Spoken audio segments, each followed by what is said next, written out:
all that business. Pavement, Pixies. That was what really started it off. I mean, there was the local band scene and then that kind of underground American, especially Pavement, because I suddenly was like, all these serious bands were going on, and then there was this band that like made stuff sound like it wasn't really in tune and was like, and it had an aesthetic that I was like, that's fucking great. That's really like the first time I remember listening to it in Ollie's bedroom, and some mate of ours brought a tape round with it on one side, and it was just like I couldn't stop laughing. I just thought it was hilarious because it was just so discord, like like tuneful, but also tuneless at the same time. It just was so brilliant. So that I was like, oh, I can make music like that. It's fucking all over the shop. I can do that. So What about a band like Diva? Because I was watching some of their videos the other day and I thought I could see definitely a similarity type thing. we liked them, didn't we? I can't remember when we liked them. I mean, we got into 70s bands a bit like Oh, Devo, did you yeah, say? Devo, Yeah. yeah. Oh, yeah. I mean, we had some stuff, didn't we? But I can't remember whether that came a bit later. I don't really remember. Later, probably, yeah. But Yeah. When we definitely first loved it. I mean, it was that again. That's like it was almost like the sort of approach. I was more interested in the approach than I was necessarily in any of the songs. The act yeah. was When what. we were first in Oxford, me and Oliver got jobs in the HMV, and I think that was a bit of a like in terms of musical influences. I think we picked up a lot of stuff then because we just just stood in the shop reading Mojo all day long, and you go, who's that? Who's that? I'll give that a go. And a load of listen to a load of rubbish, and then a load of things that I'd not heard before. Like I remember hearing a Robert Wyatt track on a weird compilation album of like world music on some world music magazine that they were selling in the shop. And it was all, it was awful. It's really bad. Hate world music, hate the rest of the world. And yeah, no, it was just picked up a lot of kind of weird influences then. Well, we Like got things like Gang of Four came back. Ollie brought the Gang of Four, yeah, and when I yeah. think that might have But then been. at the same time we were like really listening to like Fairport Convention and things as well. Do you know what I mean? Like a weird mix. Are you still there? Yeah, I was just thinking. Yeah, like Yeah. I just remember all those records coming back and it just being yeah, we were sort of yeah, it was good. There was a lot more that broad reach of things that we could listen to because of it. And there'd Yeah. always be something new every week that Ollie or Tom would find and bring back. We'd either like it or hate it. But it must have been influenced by stuff because the fact that Ollie brought that Gang of Four record back and at the same time a load of other bands that were in the making were also listening to that Gang of Four record.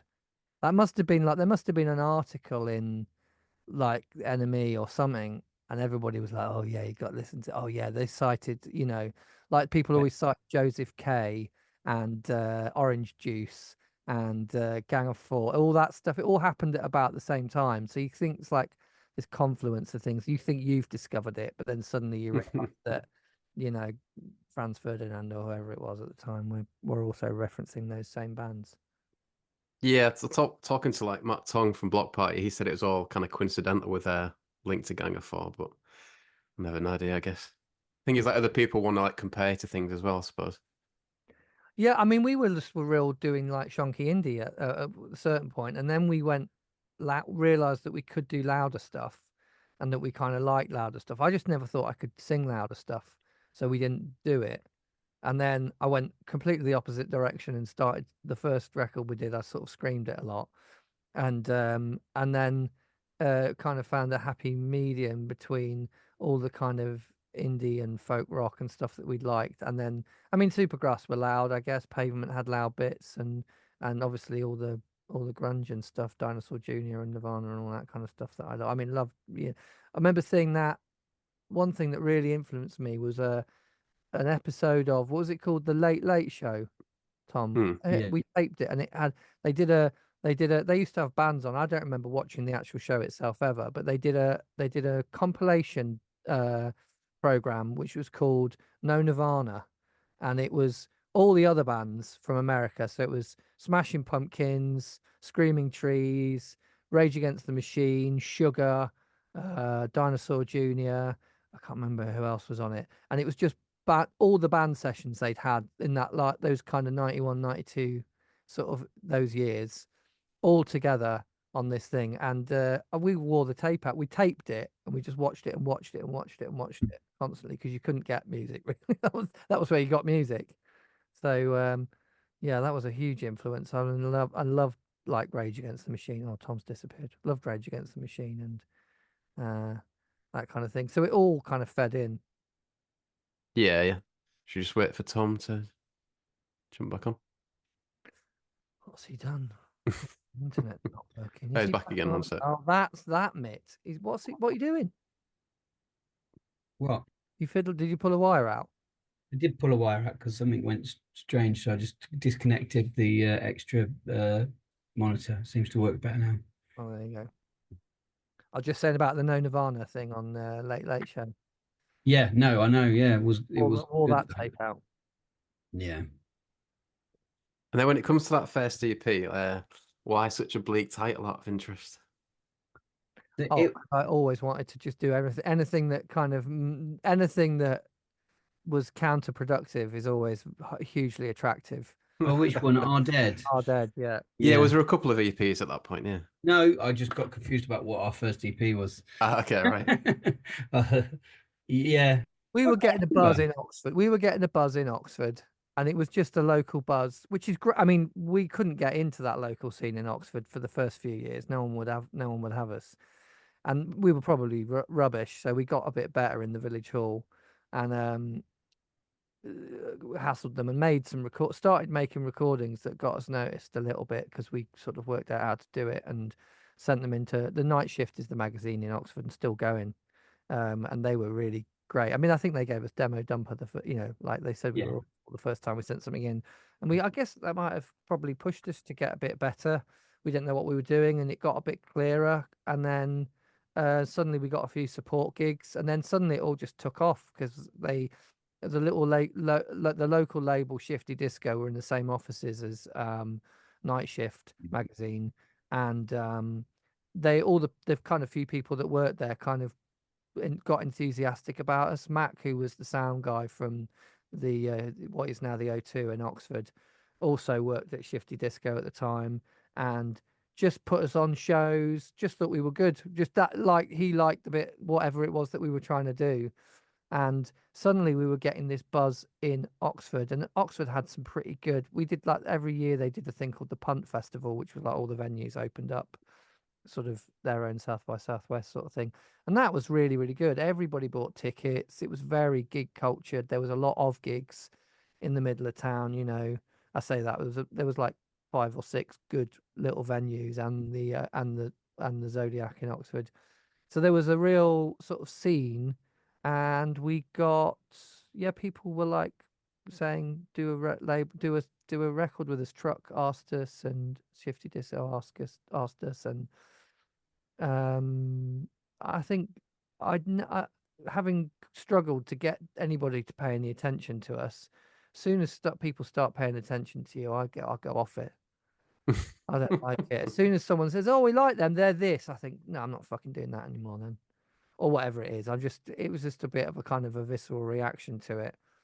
So I guess that's where it came from. But it was the same when they did the Mercury nominations, and they had to trick us into going to the announcements because they knew that we would be down on it because it's just ridiculous.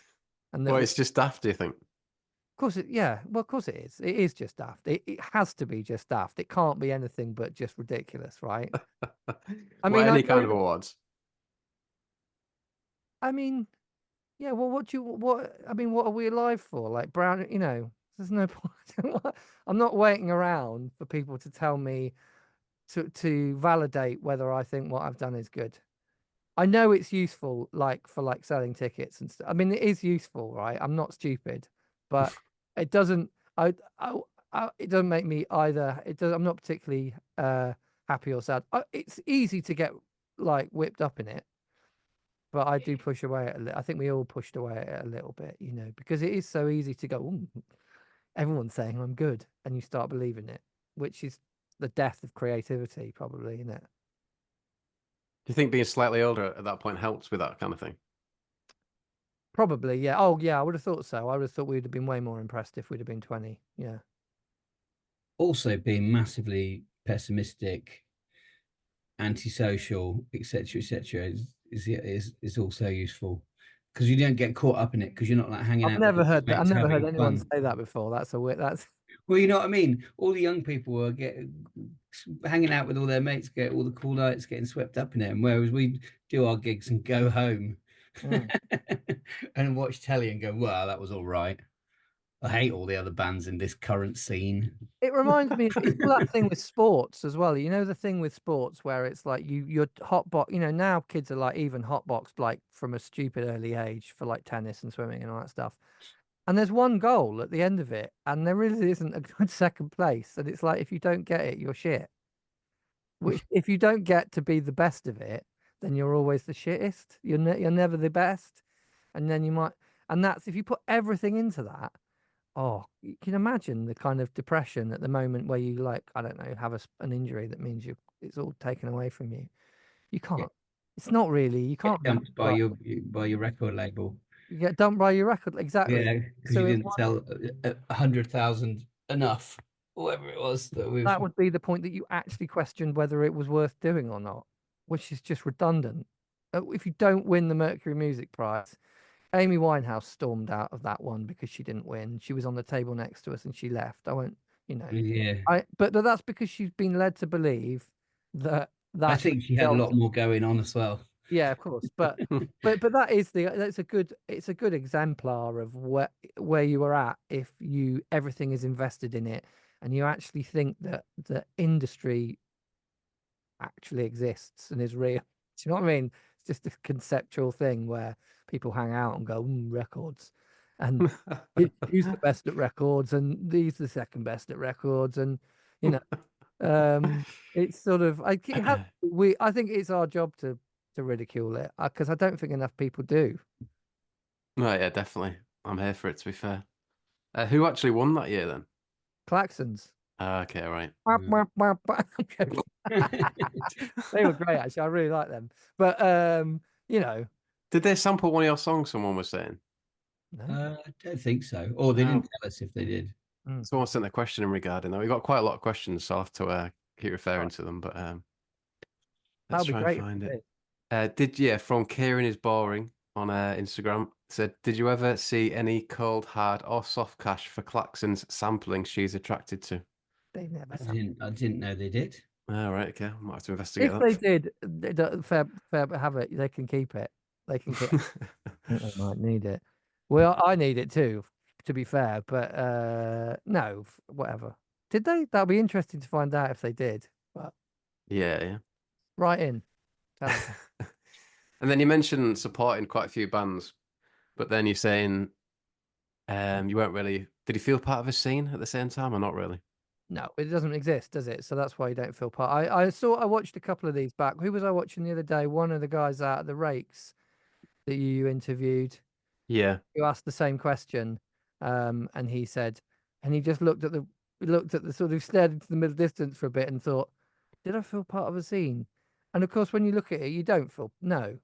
And then there's a weird thing with the music industry anyway, with when you get to that sort of level, and I think it was borne out quite a lot in our era, was that everyone's sort of looking at what everybody else has got. It's not very nice to do that. It's not very nice to live like that. Even if you not like mean it, if you don't mean it like you're just looking at where people are on the bill. Ooh, all that shit that people get involved in. Oh, they're Yeah, well, they're you get headlining. told by your management, don't you, or your booking agent, who's well, this year so and so is headlining this stage, and we want to get you on that by next year. We want to sell a few more of this album, and then we'll get you on that stage, and all that business. Start to think it's important because enough people are saying it because we're all very suggestible, and you're like, oh right, yeah, we better. How are we going to do that? Right, and Get more good. and then that makes you change what you're writing. If you have somebody say, God, it has to. You'd sit there and someone's going, we need to get on the big stage. You start thinking, well, how would we do that? Well, the only thing I control is the output of the music. I don't think it's a direct link, but I just think it's subconsciously you start to go, well, and I'm sure we wrote like, oh, I'm sure we took that turn a little bit once on record and we're like, we need to Which particular record is it? the third one. I think we need to focus. Although there's good songs on it, it just went a certain way and took on a certain flavor because of some of that thinking. Well, that one was the one where we were in the studio, and I said to the then producer, has there been a conversation with our manager where he said, don't let them do anything weird? Because every time we'd go, let's do some weird overdubs, he'd be like, let's just concentrate on getting this bit done. I'd be like, has there been a conversation where somebody said, just try and keep it quite commercial? I don't know. I still wonder if there was. Probably not. I think maybe. It was all part of the process, though. That's what made you. That's what, when we came out the other end of it, went, fuck that. Let's build a studio. Let's make a whatever. There's an audience for anything. So let's do whatever. It was a really, you've got to go through these things. And that's why it was kind of useful that we went through, being in the whatever it's D-list celebrity list for a few weeks, and enjoyed a little bit of like people being impressed to meet us and all that kind of stuff. Following you around Tesco's when you're buying toilet paper for a bit. It teaches you something quite important. That's all shit. What bits of this are important? What bits of this are about music? Yeah, I mean, quite a few people said, they would enjoy it more if they did it again, type thing. I think they were like the Crib said they were quite skeptical of everything, whereas now they probably just enjoy it while it's happening a bit more. I think we did actually enjoy it. I mean, it was a pure I think when you're trying to figure out what it is that you're doing, and then when you quit, when you finish education and you end up in a shit job, like I said earlier, and you think, what's this? If this is how it ends, I'm not into it. We obviously, that made us kind of mentally pursue doing the band, because it was something that we'd done before and thought it was probably all quite good. It was actually quite important, wasn't it? Having lost it once, got back together and started doing it. And when we managed to get to the point where we quit day jobs or whatever it was, thought, great, that's what we were after all along, was quitting the day jobs, which really is not. And then you go out on tour and it's like quite hedonistic, I mean, we weren't like party animals, but it was enough. You could drink every day if you fancied it, and whatever, do all those things that were available to you if you wanted to, and you didn't really have to open your mail or check your bank account or do the washing up very often until you got home, which is always a bit of a surprise. But it was we did do all of that, but I think we very quickly realized after that all kind of died off that wasn't it either. That's definitely not enough just to go way and run around. And of course, being on stage is quite showing off, so you get the kind of idolatry sort of thing where people say you're amazing and walk up to you, and you can get a buzz off that, but that's not enough. And that's why people go off the rails, isn't it? Always looking for a bit more. I think we all realized that was all nonsense too pretty quickly, and I think it was a natural process for us to get dropped, do a slightly commercial album that didn't work, and then realize what we'd always enjoyed about it, which was the making the music for us. I mean, it's a bit cheesy in it, but making the music for ourselves and starting up again with that, but very firmly, like, you're much more like, definitely we're not going to get too involved in that stuff again. And it always rears its ugly head. Quite often we have conversations with people who say, well, you've just got, we could do if we sell a load of tickets on this tour and it gets sold out, then the next tour will be bigger, and then we can do it. And you think, but I can see it in the scheme of things, but that's not what I'm doing it for, Yeah. Because when we were always billed as the next big thing this year or whatever it was, 15 years, for about 15 years, and next year we expect great things expected next year. Up and coming act, the Young Knives, like, Jesus, on my geriatric knives rolled out again, So what is the overall point, the overall takeaway then? Just like stick to your guns type thing, stick to what the music that you want to make type thing. I don't think it Just a bit of a laugh, isn't it?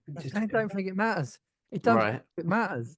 So what does matter? That's what I'm trying to get to. Well, I mean, the only reason I think we make music is because it's a kind of it's what we've ended up doing for one reason or another, and that's a really good reason to do it. you know, because it is only an end in itself. It is just something, you know, no one might listen to it. So I think, but it could, you know, you've got to also be ready for it all to end in a jiffy. You know what I mean? I mean, I could just, I was on my bike today. I had to take my car to get its MOT, and it's my bike. My garage is really far away, and I was like, I'll just bike back, and it was 30 miles, and I bike back 3-0. 3-0, and I'm Wow. on my bike, and it was flooding, so I like immediately had to go through this big flood and got wet feet, and I was like teetering around, and it got really deep, and I thought, I don't know what's under here, and then this car came through like stupid miles an hour, and was very close to hitting me off into. I was a bit worried because I had my new iPhone on top of the bike as well, so I was like, that was all I was worried about. But I could. Then I was like, he was so close to losing control. He hit the water and it went towards me, and I was like, shit, the fucking bed. I could just lose my arms or my life or my leg, you know, and not be able to play music tomorrow, and I'd have to wake up and do something else. And you kind of got to be all right with that. I mean, obviously, there'd be an immediate distress, but you have to be all right with everything that it throws at you, don't you? Really. So I think I'm much more just like let it play. We're just letting it play out now with music. We enjoy doing it. We get together and we found some good ways of, Sometimes, yeah. And if yeah. you don't, you have to learn. I mean, we're not perfect at knowing when to stop or take a break or whatever. But there isn't a point, no. No, absolutely no Of point course, if there were, whatsoever. well, what would No. it be? Well, I don't know what the point would be. It's changed the world. Save Make the great art and change it. Yeah, no, world. Yeah. no, I don't think so. I mean, you can, yeah, because it's so individual with everybody that's listening to it. So I like it when people listen to it, that people listen to it very differently. There's some very like retro people that love us. That's fine. You know, they love the old stuff. And there's some people who only like the new things that we've done and follow us for that. And I like that too. And some people don't like us at all. And I think fair play. Only they. But I mean, obviously, a lot of people would say that, you know, making a living from music's got to be pretty satisfying. Is that I a don't make a feeling you living have? with music. Right. So you've had to have other jobs Oh, we've since. always had to do other things, yeah, Right. Well, Right. for a bit we did. For a bit we did. I suppose. But yeah, I didn't. In fact, we almost chose it at one point because we were doing all the shit gigs that came up to make a living. Yeah. So you do something sponsored by a like hairstyle product because they paid Yeah. 10 grand to go and play Coco. Yeah. Yeah. We're Yeah. like, ugh, eh. And it's actually easier to do something else Yeah. than worry about making a living from music. Yeah. And we've We did. never had a hit. We definitely got to a point where we were doing some gigs just for the money, and they were pretty ropey. Yeah, yeah. Yeah. It's Well, what like apart from the hair stuff? Yeah. Corporate things. Okay. Yeah. offer. It just, you know, the offers were just, they're always like mad offers, like of things that you just think, well, people's wedding. You know, Yeah. Right. Yeah. Yeah. I Yeah. don't mind. I mean, I take you look at everything and you have to make a decision. But yeah, it was nice to just think, well, Music industry. I remember doing music industry things, and they were the worst. Where they're like a party for some sort of like music industry. I won't mention any because I don't want to upset people you don't want to upset, but like music industry sort of businessy things, and they were awful because everybody, people in the music industry really don't care about your band. They were just not watching at all. They'd be like, "Yeah, play over there, play in the corner. You're getting your money."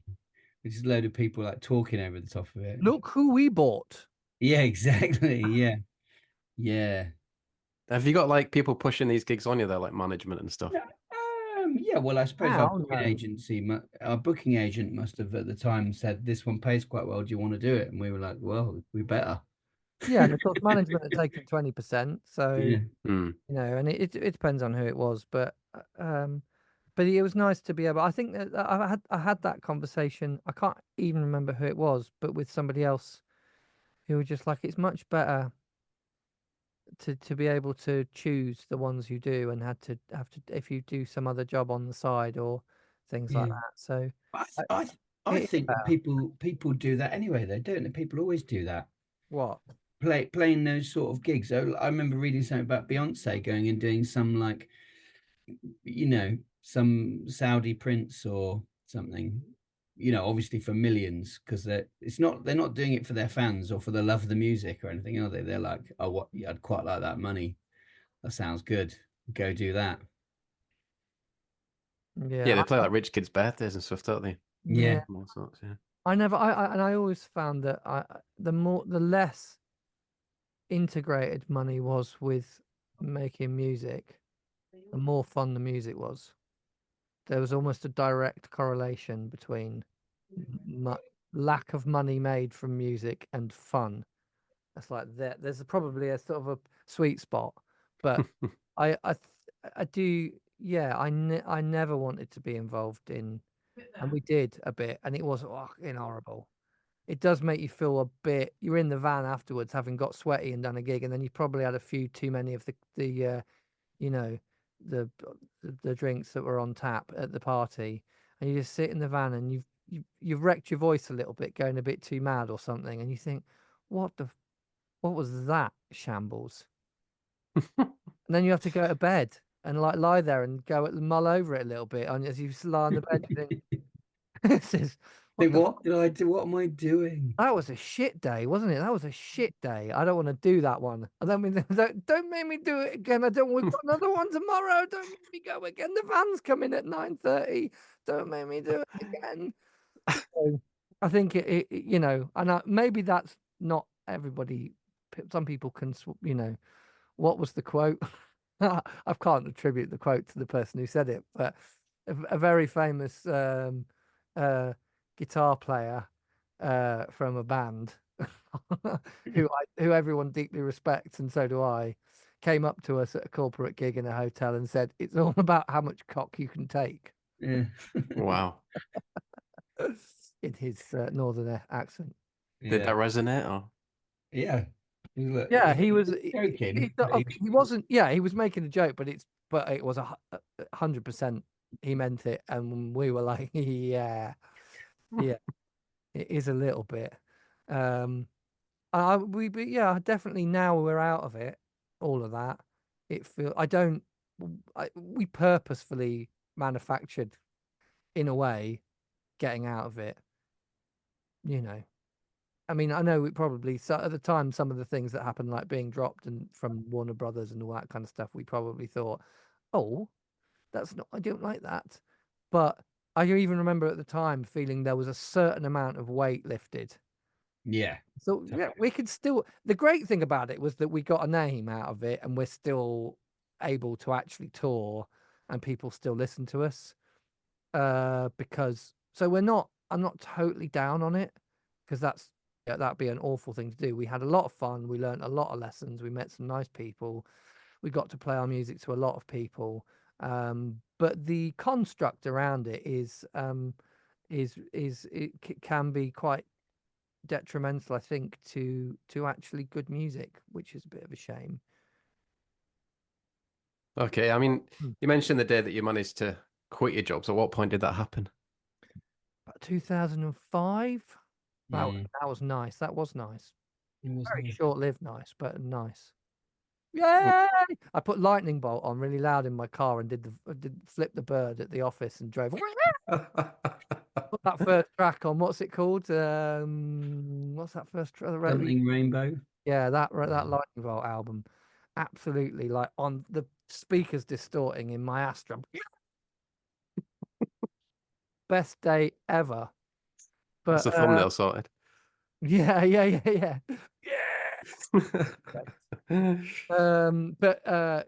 But that's a very small, stupid victory. I can see that. You can't. I don't It's know. It like was good. it was good, but it's like, when you score a goal and then the guy runs past you and you're busy on your knees celebrating to the crowd, and then the other score a goal in the other end. You got to be pretty careful with self-congratulatory. But it was a very nice moment. Yeah. Is that from signing a record deal, obviously, or the equivalent? Right, publishing and record, yeah, it was all very big. It all happened very quickly. It was, I mean, it wasn't. We didn't get a ridiculous advance. We got an advance that meant that we could wheedle out a bare minimum wage monthly. We just basically paid ourselves the bare minimum that we could get away with paying ourselves to make music for a bit. We just, like a lot of people, we were so up. We were already old, So a load of, I mean, I remember, was it Foles saying that someone said he just went out and bought a load of trainers.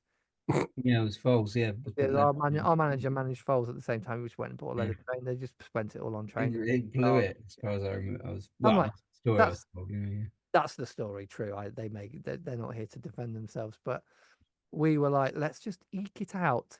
We definitely like It's come a from. better story as well than we thought. Let's eke it out. We We come thought, from like oh, that's a lot of money. Let's be Methodist careful. background. It's all very kind of like, just put it away, make it last as long as possible. We probably haven't got very long, and but it worked. It worked to a degree. I mean, I always thought with something like that, we probably should have rolled a lot stronger. We should have probably gone out there and gone, right, we're going to be like big buses, we're going to be crew, we're going to go in there. Should have got tattoos when you could have afforded to like That's it. tattoos where your wife wouldn't look at you and go, "You spent what on what?" Yeah, I've but just spent 300 quid on tattoos. this is like more than that, mate. Are they? I don't know. You've not had a tattoo for a while. I've never had a tattoo. Well, it's about time to start. Okay, let's have a dive into the questions then, because like I said, there are quite a lot, so I don't want to miss any. They Paul's. better not be about the old days. Fuck that. Fuck that stuff. They're all about the new stuff, the new album coming out. To be fair, but there is a couple of old days ones from Paul's Wade on Instagram. He says, "What's the story behind the cover for the first LP? How did the straw bear come on the radar?"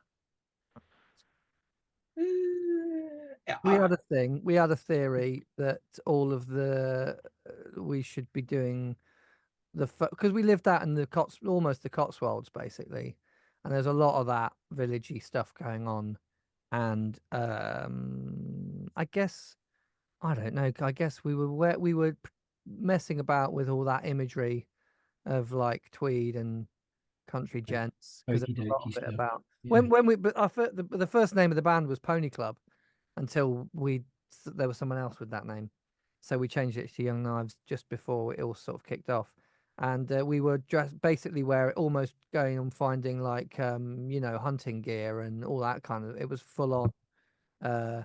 So I think that we thought that that British stuff, that sort of colloquial, local traditions, cheese rolling, and all that sort of stuff was Yeah. an untapped and we thought it was very funny. We did. They did a series of photos, didn't they? Yeah. Yeah, and that was like the best one. We did something in conjunction with like a design agency called Tapping Gofton, and they This did. is not an interesting story. No, I know, but they did a series of photos along very those clever. lines of kind of like Cumberland wrestlers and archers and the straw bear thing. And I don't think that was necessarily going to be the album cover, was it, from the get-go? But that was the best one, or Oh, maybe it it was was going to be. yeah, because I didn't know about the tradition of the straw bear, so it was the photographer who'd found it, Yeah, or them, and they were looking at what the options were for. So we knew about some of the other things that we, the kind of like Western and Moorland wrestling, and a few things like that they found. People with archery, all those things that we kind of knew about, and then they found this thing, and I suppose it might have been at the right time of year as well. They do it in February, and it yeah, might have been that they were looking, and that was about to happen. And the idea was to have them offset against kind of very pedestrian, everyday stuff and focus a little bit more on the people. Quite like there was quite a tradition of that, wasn't there? Like capturing people in photographs, capturing a real outlook of a day in the life of the person that makes the straw bear costume. It was almost like that sort of approach. So one of the photos was of him sort of like donning it in the garage at his house, yeah. next to the lawnmower, having someone helping him get into this straw bear suit. And it was quite a nice, art, isn't it? It's like juxtaposing things. Art, mate. Art, that's art, mate. That's what they do in art. That is. That's that one answered then. And then, yeah, in terms of the name, like when you dropped the at some point, what was the thinking behind that out of interest? Don't remember. I think it was just No. being pedantic. Yeah, there was a lot of the bands, and I The think we were bands. like, we're gonna not be a the band now. I thought Yeah, it sounded those. yeah, and I It thought does sound better, to be fair. yeah, and Pixies do it. They don't care whether it's the Pixies or Pixies. And I sort of was like, oh, it causes a fucking nightmare when you do I was thinking about the admin, Kills. yeah, but we're still our YouTube account is called The Young Knives, and you can't change that without. I don't know. It's kind of funny as well because it doesn't matter. We'll still say The Young Knives, and in my mind it's interchangeable, but on the record it looked better to go up from The Young Knives to make your sophomore album and it be a bit more substantial, classic in it, and then go. I thought it just sounded it was a bit edgier. Yeah. Pardon the pun. Because we are edgy. Oh yeah.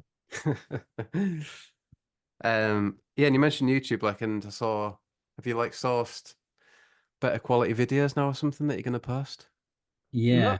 Luckily, we all of the videos we did, because those first two albums, luckily, I don't know, sometimes it's quite good that these things disappear, but luckily we put them all on. We sold CDs with a DVD special edition at the time, which I still have a number of copies of in a drawer. Creme brulee. I've probably got a tape in here somewhere. But we've got one out, and we kind of we had to do that thing. We polish it with a bit of toothpaste to make it work. But we got the DVD, the videos off there, where we couldn't get. We got a few HD versions from some old people that we know, and that Terra Firma was not. We could get it. Was it SD or something? It was SD, yeah. But we've managed to. We just there's all that upscaling technology available, and that one worked really well with it. I thought, because it looks kind of stylized anyway. So we got that upscaled, and we're gonna do all of them because it'd be nice to have them all up there, I think. Yeah, because it's weird. All the videos from that period are all like not even in. They're in such low quality, and I was like, 140p. It was in 140p. And I was thinking about it the other day, and I was thinking, what about the bands that were actually like successful? They must, their stuff must be all right. And I looked at, I can't even remember. I looked at Foals, obviously one, and theirs is all the same as well from that period. It's all just like really, really grainy and. Yeah, like Block Party Helicopter's got about 5 million views, and it's a horrendous quality video. Yeah. It's not, and it's because people didn't give a shit about YouTube. Our videos looked great on MTV2 at the time, and that was the point. People saw them then. But as it goes to show, nothing ever lasts and everything changes. Yeah, someone was saying like their vault or archive must be amazing, but I don't know if I'm sure it'll get dug out at some point. What, MTV2? Yeah, just all the old interviews and everything. Yeah, I bet they're all in a bin. You reckon? Yeah, I reckon they recorded it all onto like tapes. Remember it. It's your memory has made it a lot better than it actually was when you go back and watch it. I think we've got On the Couch with Zane Lowe from MT. I can't remember what that thing was called. Introducing Brown Couch. Yeah. That. On a VHS. What? You're not into that at the time. No, it's just when you watch it. When you watch it back, you're like, oh. I see what you mean, right? We were all just sitting there going, gone in our tweeds, put our best tweeds on to turn up as expected to look like we were expected to look, and made jokes. Oh, it was all right. It was fine. It was all part of it, wasn't it? It was fun, but it's not as good as you remember it when you look back at it. We weren't funny on it, or clever, or witty, and the questions were stupid. And trash TV. Get it on YouTube though, still. Let the people decide. No, if you've got the copy, I mean. Oh yeah, we could. Yeah, that'd be interesting to see. But yeah, do a 4K upscale, Henry. But yeah, sticking to the videos, obviously, like quite different to other people at the time. Like definitely more committed in terms of the acting involved. Were you quite heavily involved with the ideas with the videos? Some we were, and some we weren't. Some people pitched ideas, didn't they? Yeah, we'd always done early on our own videos because we were into it, and we did it as kids as well, just loads of like stupid videos. But and we'd obviously do them all ourselves now.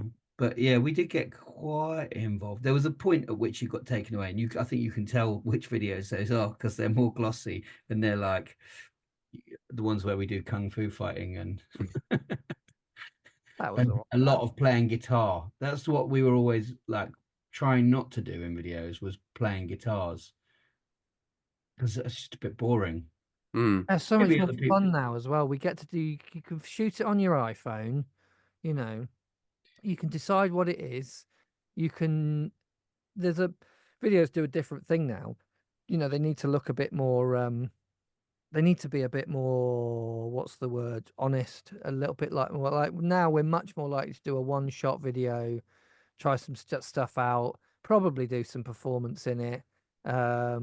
You know, because for social media, people just want it. It's all about the music, and I think it's kind of all that. It's like with the OK Go ones, where you think, I loved that video. How did the song go?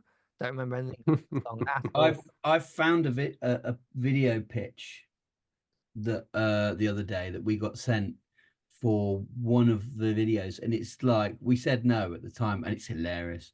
It's like the least PC video pitch you've ever seen. Obviously, somebody went, these guys look like nerds. They're like total nerds. So what would be good for them to do? And the pitch was that we would have just a load of like dancing girls in kind of batty riders, whatever you call them, like do you know what I mean? And they're like bogling, and then it would all end with us on a bed with just like loads of black women, wasn't it? Basically, in short shorts and crop tops. And we said, no, I don't think that's a very good idea. I think people might take massive offense at that. But I forgot about it. I just was reading through a few old things, and I was like, wow. I'd kind of like to see that. Sort of like, I'm like, wonder what that would look like.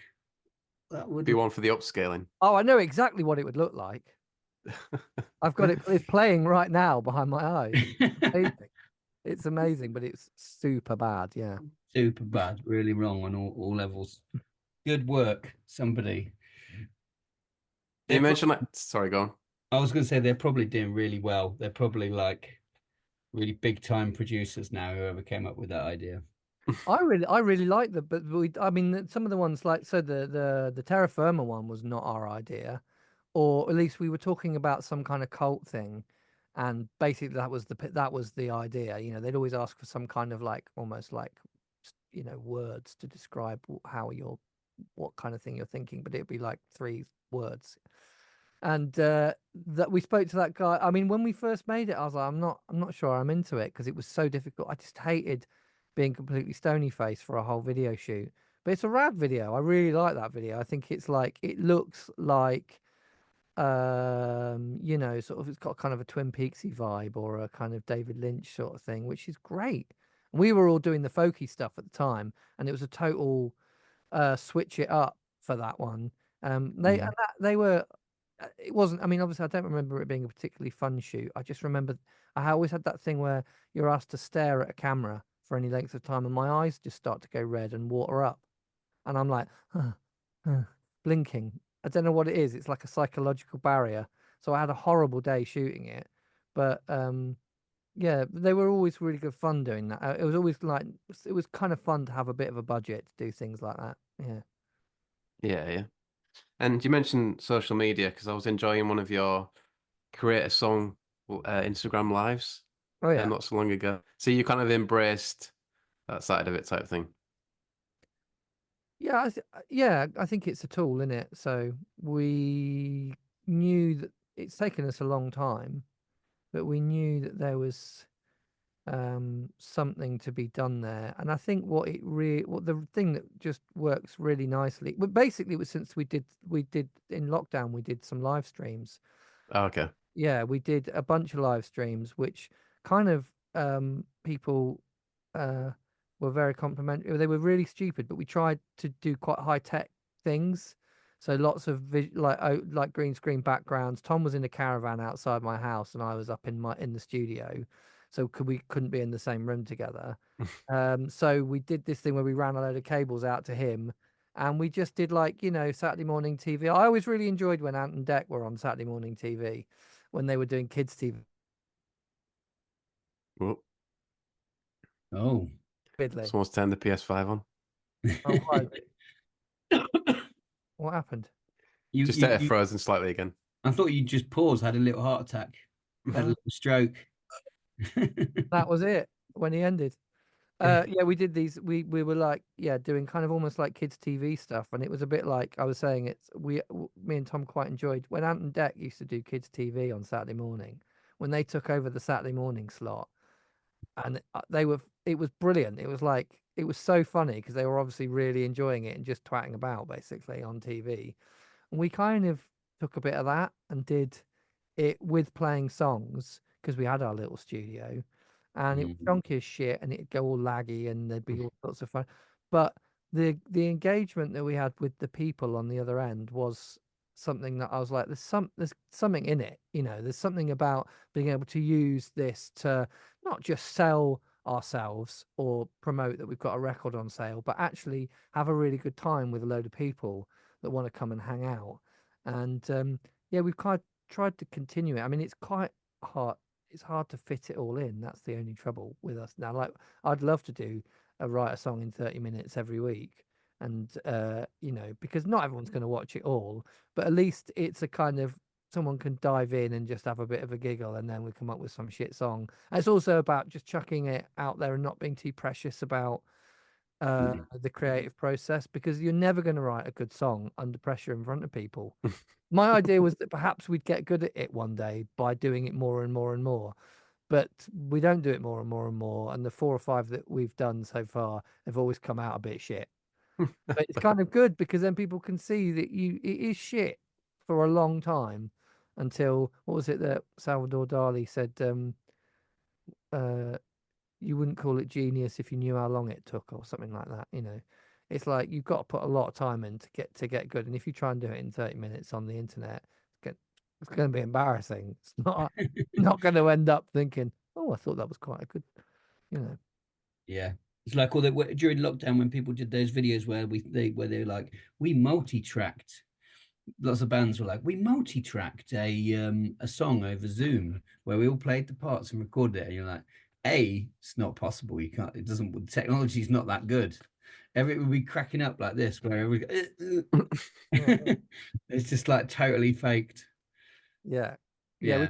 we use it a bit more like, I don't know, just kind of like put yourself there for, and it's not ridicule, but it's like, do you know what I mean? It's like you're just not trying. I'm not trying to curate I'm not trying to PR any kind of appearance of the band.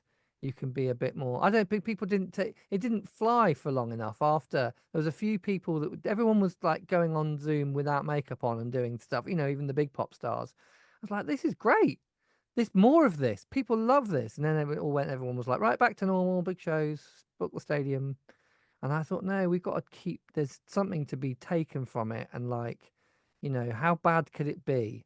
How much, I mean, someone might see my dick on camera Yeah, that could be quite bad. What a time to freeze. and judge me. All right. Okay, yeah, I've not really touched on the songwriting. Like, how, in terms of the format, has it always been the same? Like Nah, early on? No. How would it a song like Weekdays and Bleak Days come up, type thing, for example? did a lot of the first stuff we jammed in the village. We jammed a lot in our village hall, and we were just constantly, it's all we did. We didn't have kids. We had a shit job that we hated. We just were like, when's the practice? What? And it was sort of slightly competitive because we all lived together at the same time as well, like the monkeys.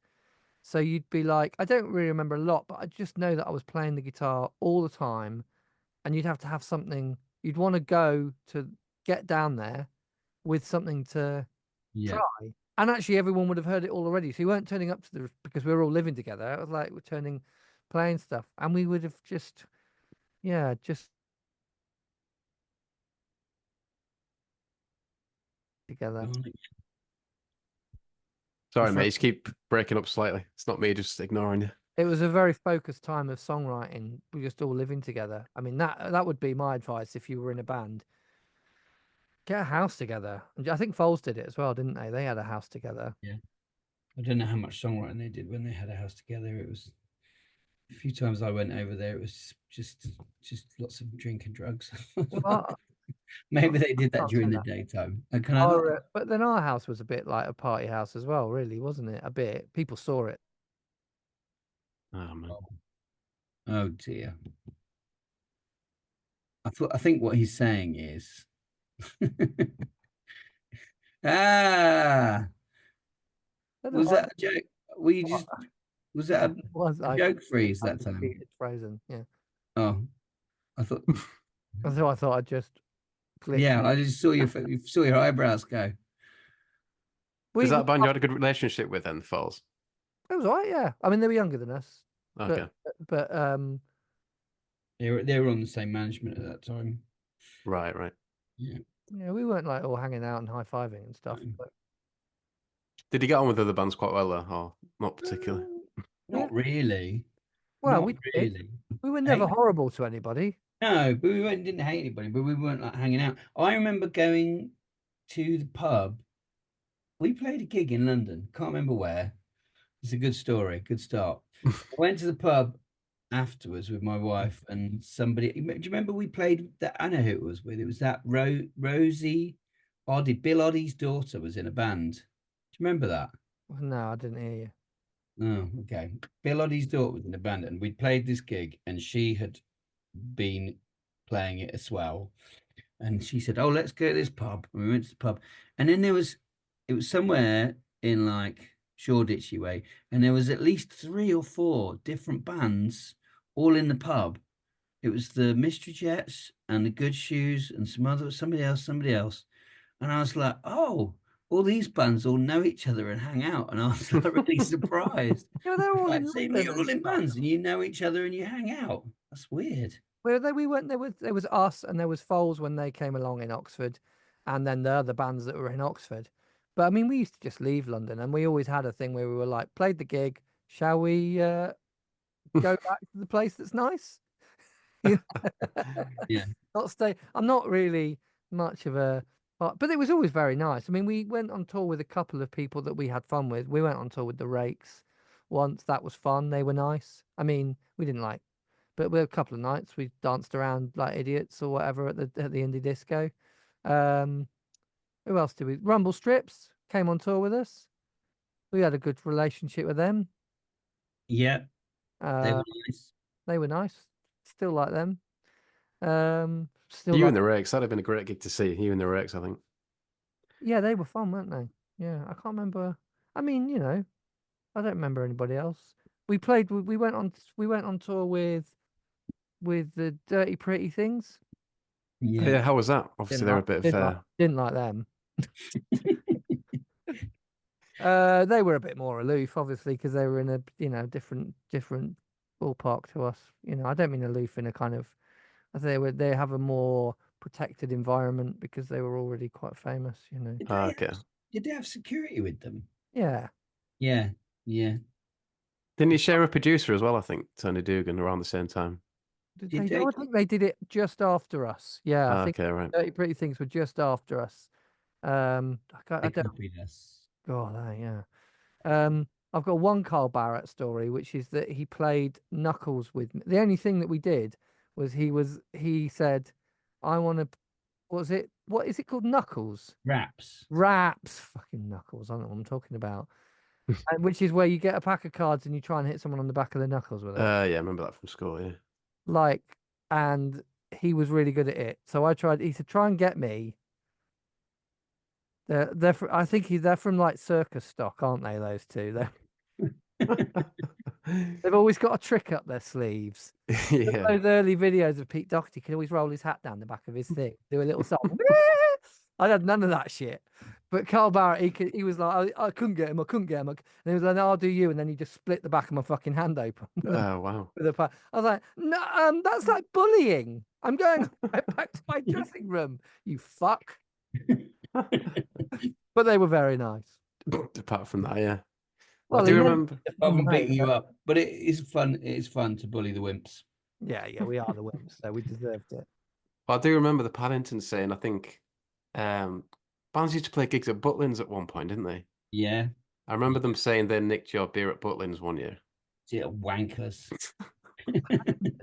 That sounds like them. They were always. I mean, I have one memory of actually meeting the Paddingtons, and that was out the back. It was out the back of the Adelphi. They were in the car park, hanging out or some of them were hanging out the back of in the car park next to the Adelphi.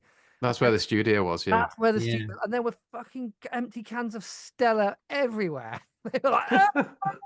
I was like, yeah, banned. I like, that was funny. But I don't remember if they were nice to them. I'm sure they were absolutely fine. Everyone's nice, really, aren't they, underneath, even if you're pissed up or you're on drugs or whatever. Yeah, probably. Go back to the questions. One from Steph Drumism. How did you feel about putting Ashby de la Zouch on the map of the UK indie scene? Good. Mm, Next not question. not really from there. A marketing ploy because it sounded funny. I mean, Ollie was, but we were from nearby, and it sounded good. So someone was like, "Let's put that on the." It's a very nice place to go to. It's got a funny name, hasn't it? So let's put Very it nice on the name. let's put it on the what do you call it? The press release, and that's what everybody. It's like Tweed and Ashby de la Zouch. It's a good selling point in it. Yeah, someone, Gareth Starkey, was saying he lives there now, so he wanted to talk about that. But Oh, it's a good town. It's a good town. It's nice. Haven't been there for a while because we're too big for that shit now. Too big time to go back to Ashby. No, it's nice, Ashby. I don't know what else to say about it. Got a lot of pubs. Yeah, Got a lot of pubs, which is always good. did a gig there once, didn't we? They did. Channel 4 did a grassroots thing where they took bands back to their hometown to do a gig, and that was actually genuinely up there as one of my favourite gigs. It was so good to go to like the Adventure Theatre in Ashby, the little theatre at the top of the high street, and do a big production that was all paid for by a TV program, and bring our string quartet with us to do Turntail and smash it out. Basically, Load of just people show off about how big time we were. a bit, maybe, yeah. It was a bit. There was a load, but the gig was a lot of fun. It was a lot of fun. Yes. And then I read that one of the biggest gigs around that time was at the Astoria, is that right? Was that good fun? Bit unnerving. I was a bit overwhelmed by that. Yeah, I don't remember it, but we I did. do remember being just a bit overwhelmed, and it smells bad there as Oh well. yeah, I do remember how badly it smelled at the Astoria. Yeah, the Stairwell backstage smells area like was vomit. vile. Yeah, yeah, it was really bad. Real up past its best. That building was when they knocked it down. I think. Yeah, fair. And did want to mention Jules Holland because it's definitely one of the best performances from a band of that time, I think. I was loving it when I was watching it recently. And the fact that Ray Davis is there was interesting as well because I was listening to your song Mummy Light the Fire, definitely Kinks kind of sound to that. What Yeah, was it like doing that performance? it was good, wasn't it? He said that's a good song afterwards. Yeah. One of them. So Yes. But it was like TV is a bit you sit around for a long. You have to be there. Hurry up and wait was our tour manager used to say. TV is hurry up and wait. So you have to be there at 7, and then you've got to wait there for 2 days in the dressing room. And it was very unnerving. I'm not sure I was a big fan of live TV because you sort of go, I can't remember the chord, it's coming up. That kind of feeling. Time stands still. Also, yeah. no, I want to get off. But Funnily enough, we went back to that studio recently for we did the has-beens lineup in what's it called? Buzzcocks. Buzzcocks. Do you know they still do it on Sky or is it on Sky? Yeah. Yeah. Yeah. So they have the lineup thing. So that was in the same studio in that whatever it was called, the BBC. What's it studio? Television Big Centre. one, Television Centre. Yeah. So it was quite weird going back in there. I did think we were going to get to do it again, though. Yeah. Well, we might do, We got Henry. it. We Might might do. still. We did it. We did it before anything kicked off as well. So we were really green. I mean, like it was someone dropped out and we got put in because somebody on our promo team knew somebody that and they came and saw us we played the 100 Club and they came and watched us. But it was before album or anything. I think was that right, Tom? I It can't was remember. before album. It was definitely before the album came out. So it Yeah. was pre any kind. It almost probably started because everybody watched television back then.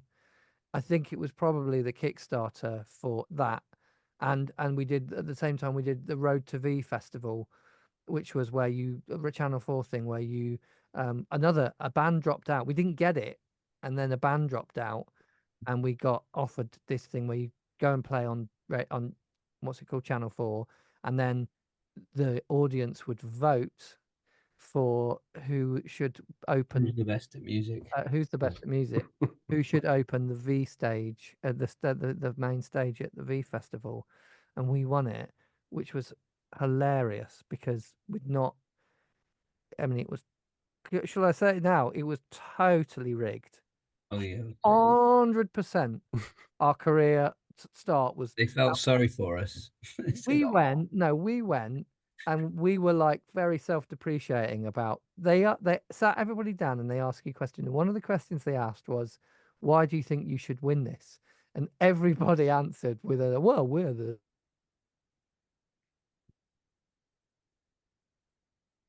other bands." No, Uh, oh, he's gone."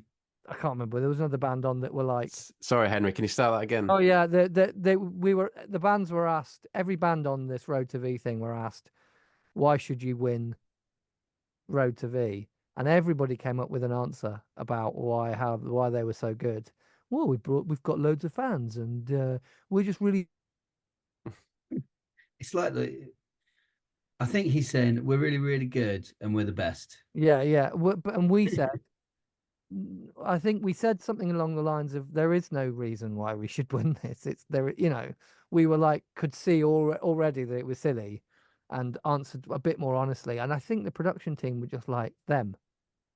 Oh, really? I think so. I'm pretty sure they were like, God, everybody else. Someone said to me on set, that was really refreshing that you said that, because everybody's come up with a good answer for that, like an answer about why they're the best. And you were the only one that said, there is no good reason. It's up to the audience. It's up to whether people enjoy it or not. But I don't think us answering this question is going to give anybody any good reason to vote for us. And I think it was before there'd been all those scandals about telephone dial-ins and people paying money, like being on like a premium rate number to vote on the telephone, and then it being chosen by the production crew anyway. I think we probably got through based on them thinking that we were nice people. Is that because you've got no confidence in how amazing we are as a band? It was a hunch. We could have been Just been a the hunch. best. It was just a hunch, but it was really good. Both of those two things, TV, they were big TV events. More people watch the same TV. We got people, yeah, I think that really kick-started everything for us, because everybody saw us on Jules Holland as well before. We hadn't been like shoved down anybody's throats. So everybody that liked music, everybody watched Jules Holland. I forget how important it was.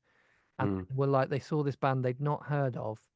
So it was like an organic discovery that they've been presented. It's not a direct marketing TV program, is it? It's a entertainment TV program, which I think probably served us very well into getting, being professional for a bit.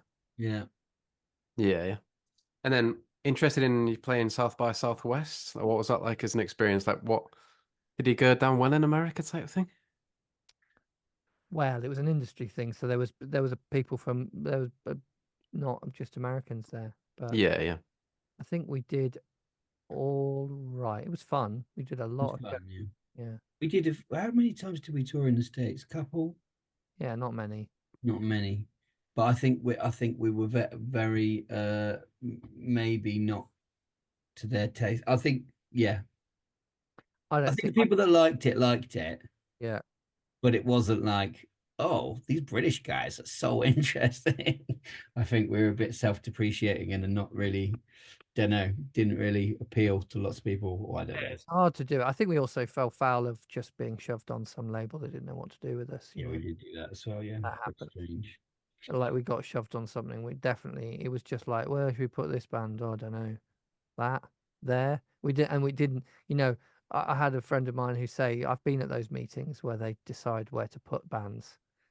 And it's like sometimes the luck of the draw. It's the luck of the draw.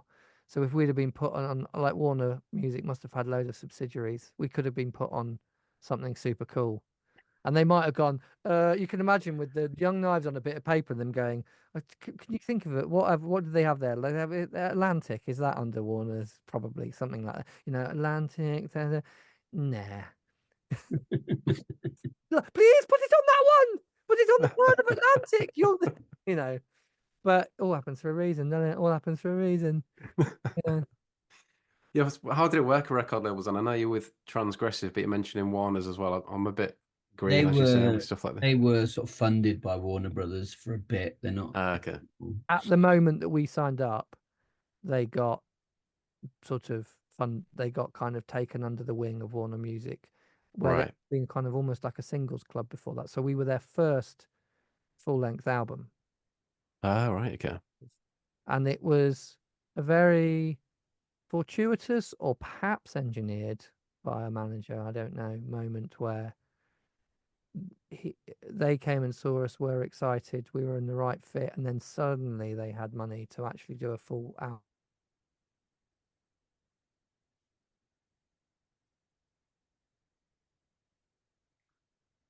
This Bit of might a be- long one, this one. Warner Music. Sorry, but I don't know quite how it worked, but both those records were on Warner Music as well as being Transgressive labeled. Yeah. Sorry, I meant a full bit of a long phrase rather than a long answer. I wasn't being rude if you heard me there. No, I didn't hear you say it either. I was Right. But anyway, I don't know how it works either, but they got funding and we got a yeah. We were the beneficiaries of Yeah. It was a weird thing. We got a lot of money thrown at it, didn't we? Comparatively, I don't think it's not as much as lots of people did, but no. compared to anything since, a load of money thrown at sort of marketing our album and recording it, and the second one, which is why we ended up getting dumped because they and then looked at it and they were like, you've lost this much money," and we were like. When I look back on it now, I think, well, no, you spent like crazy money on like album. We did an album, the second album, we did the photo shoot for the artwork, and they spent 20 grand on like a day of shooting photos and things. So they just racking up expenses. You do have to remember there were bands at the time that were getting £1 million advances and stuff like that. Yeah. Oh, yeah. Well, I don't think by any comparison ours was actually quite reasonable. You know, in a way, it was like it was probably like a 4-bedroom semi in Daventry. I don't think it was like you know, it wasn't like oh, that would be nice, wouldn't it? But some people were getting stately homes type money, weren't they? I think. You know. Yeah.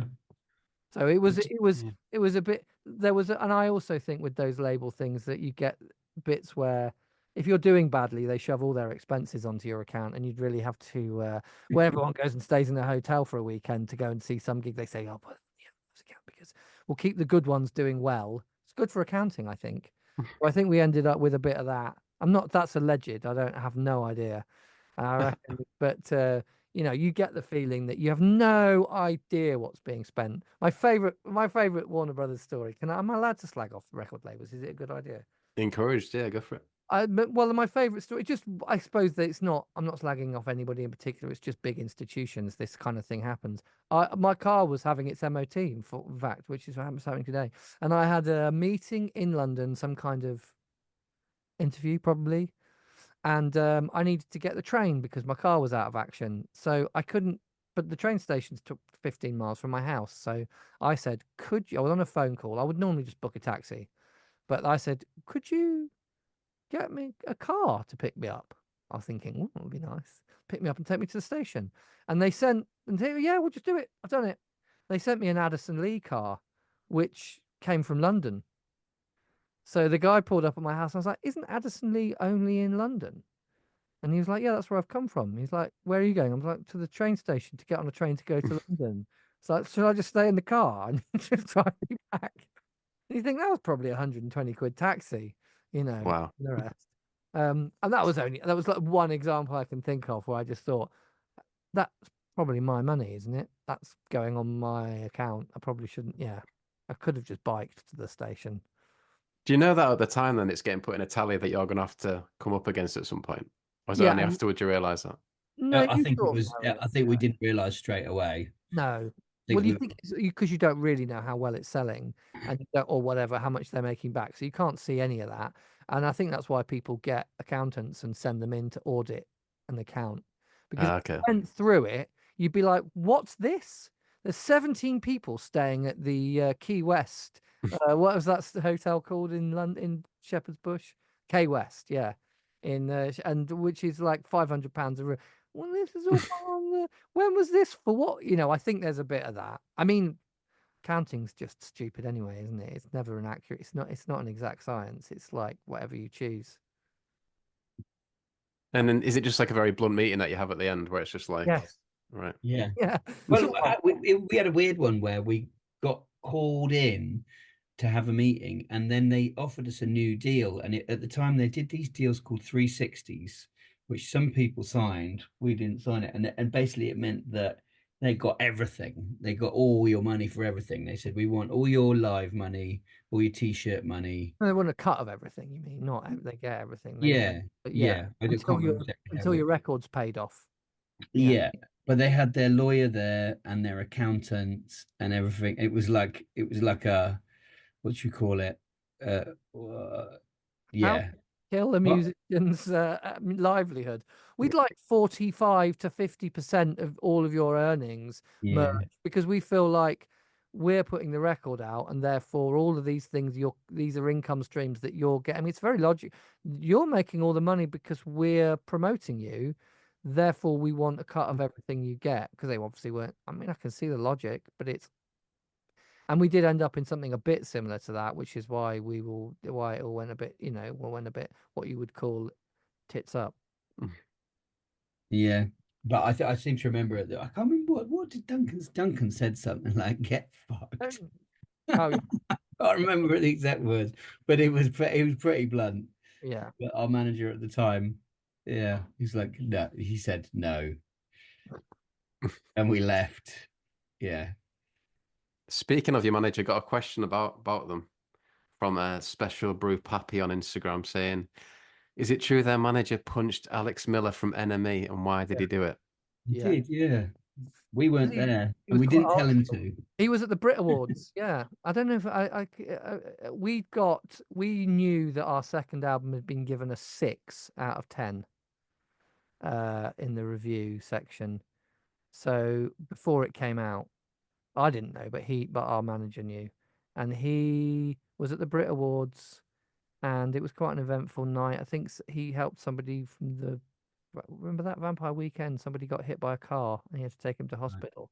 But just before that happened, he saw Alex Miller there and punched him in the face for the bad review, and then they dropped it another point.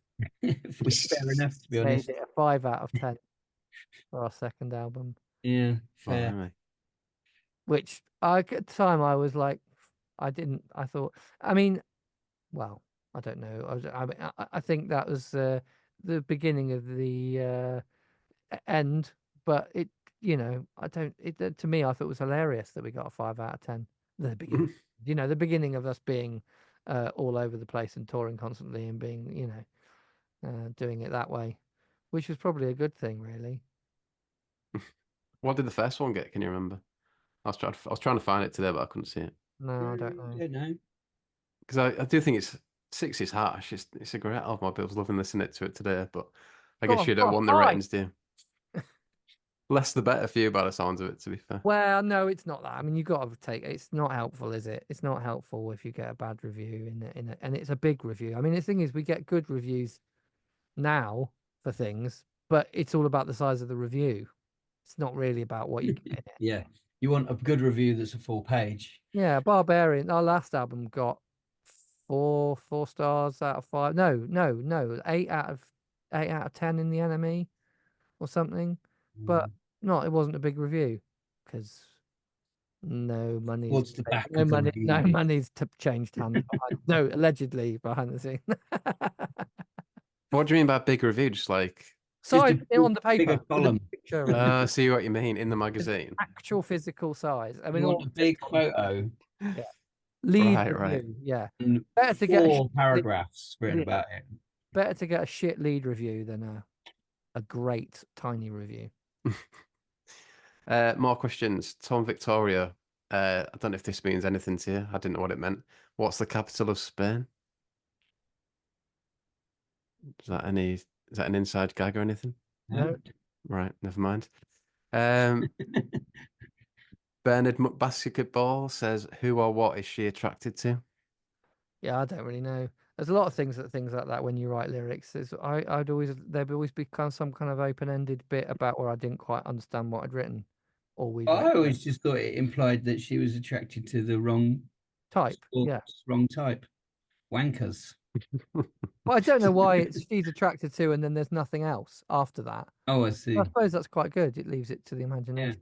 That must be what people liked about it. I don't Yeah. know. Who came up with the idea for that video with the outstretched arm across the table? The I man who think, made the video. yeah, a guy called Okay. Chris Hopewell. I mean, it Yeah, was we quite, worked with him on a lot of videos, but and I think that yeah, one was quite easy because it was quite a literal narrative story to the lyric, so had to made sense. make a fun fight. Mm. Yeah, yeah. I mean, I do love those lyrics. You screaming at your mum and I was punching your dad. No, no, just absolutely brilliant listening to that today. Any biographical experience, or is it just? Yeah, it was. It was. It was a mixture of biographical experience, or as is.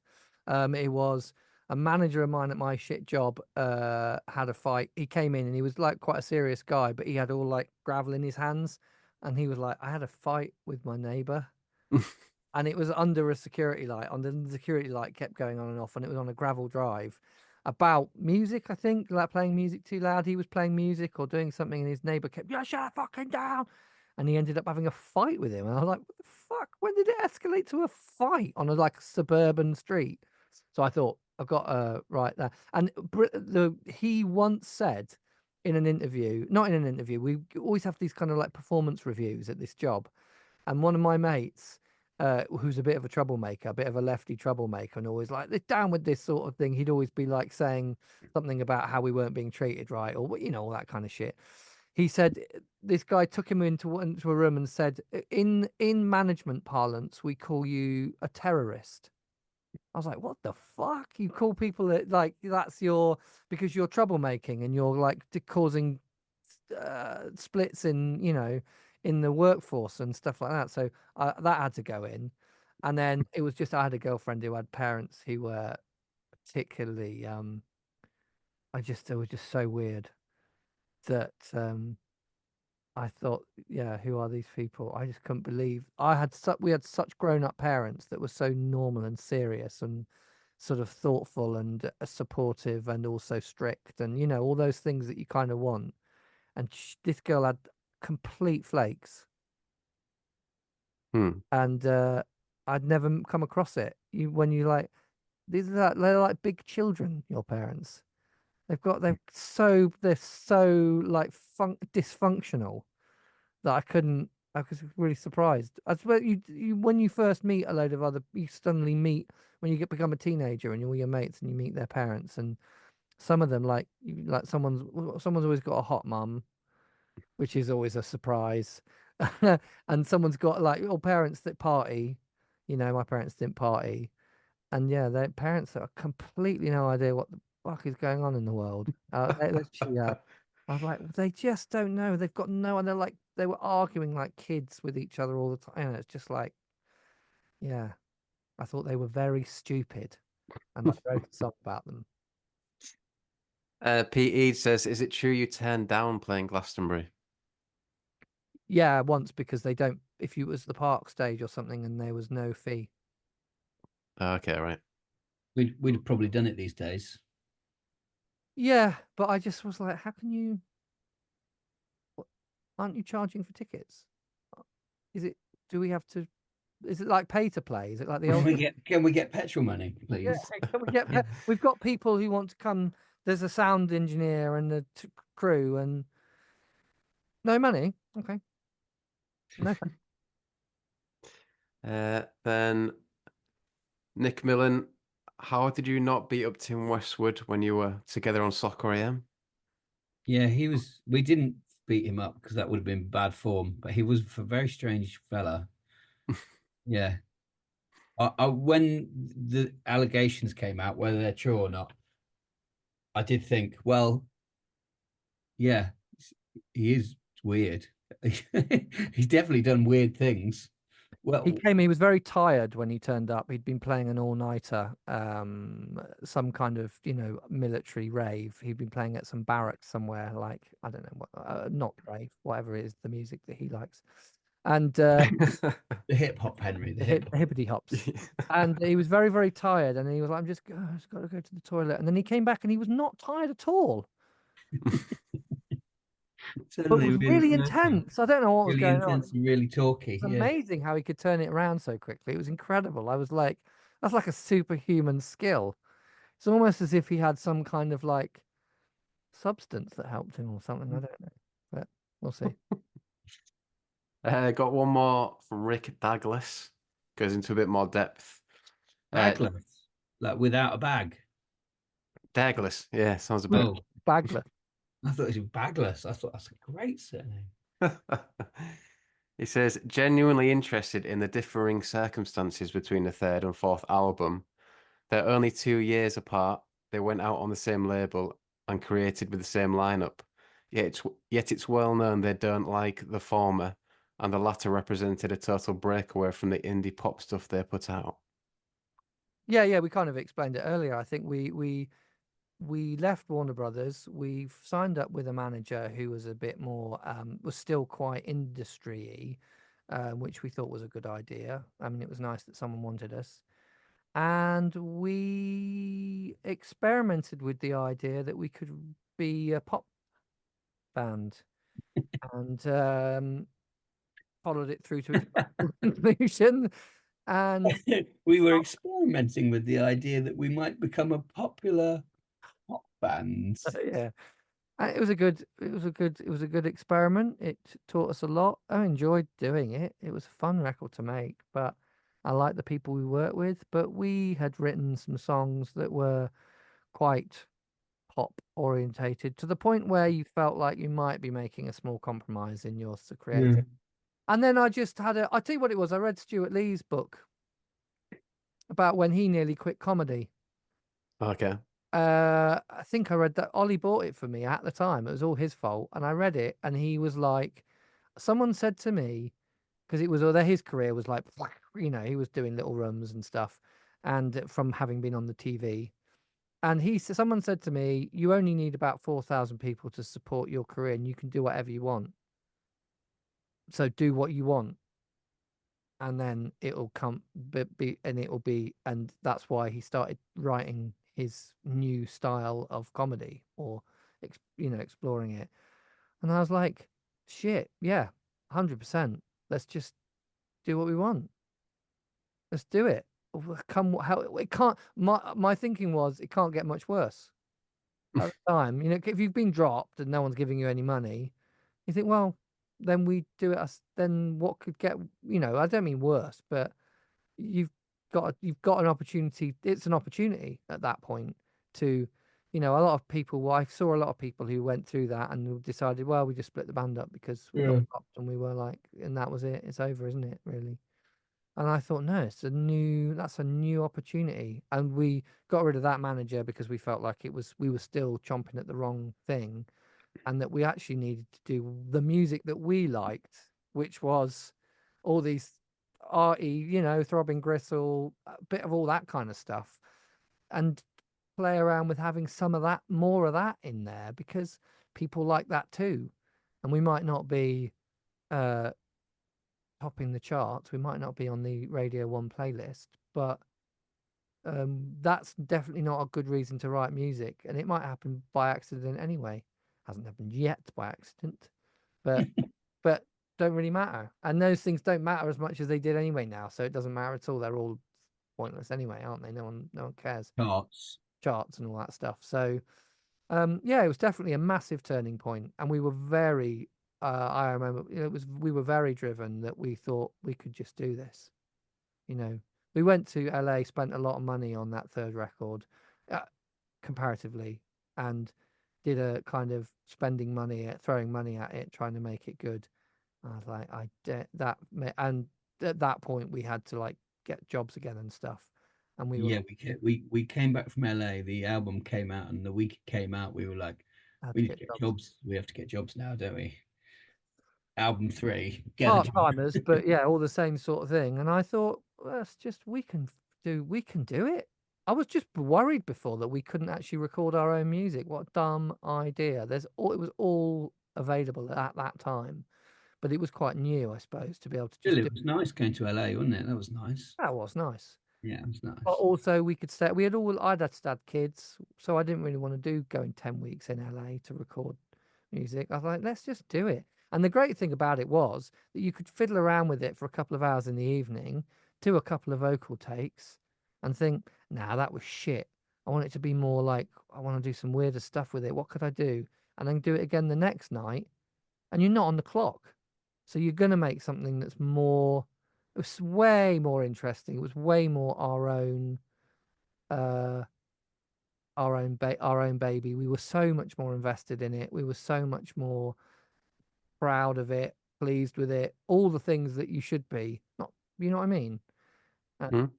And it felt like a real sort of like we'd actually gone and done something where we'd experimented with the idea of music, and might not have broken any like massive boundaries or whatever, but we'd at least started that process.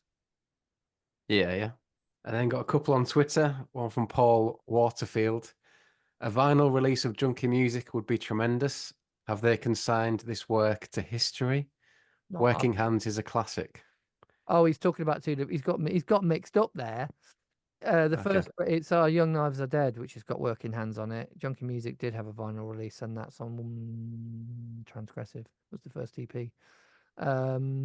But we've talked about it. We don't know if we own the music. Yeah, we've got to work out whether we own the recordings or not. I think we might do now. It might have transpired that we do, and we could put it out on our own label. So we might do that, or we might Yeah, not. I think we will do it eventually if we can work out with the people who Ooh, 50 years ago. back when record contracts were written on bits of paper, Yeah, beer mats. that we then lost somewhere. Yeah. I mean, Transgressive seem to push you a lot still. Like, I don't know, how does that work? Just have a good relationship with them obviously It's, they've got the recordings as well. Oh, what, it's the better. re-releases, you mean?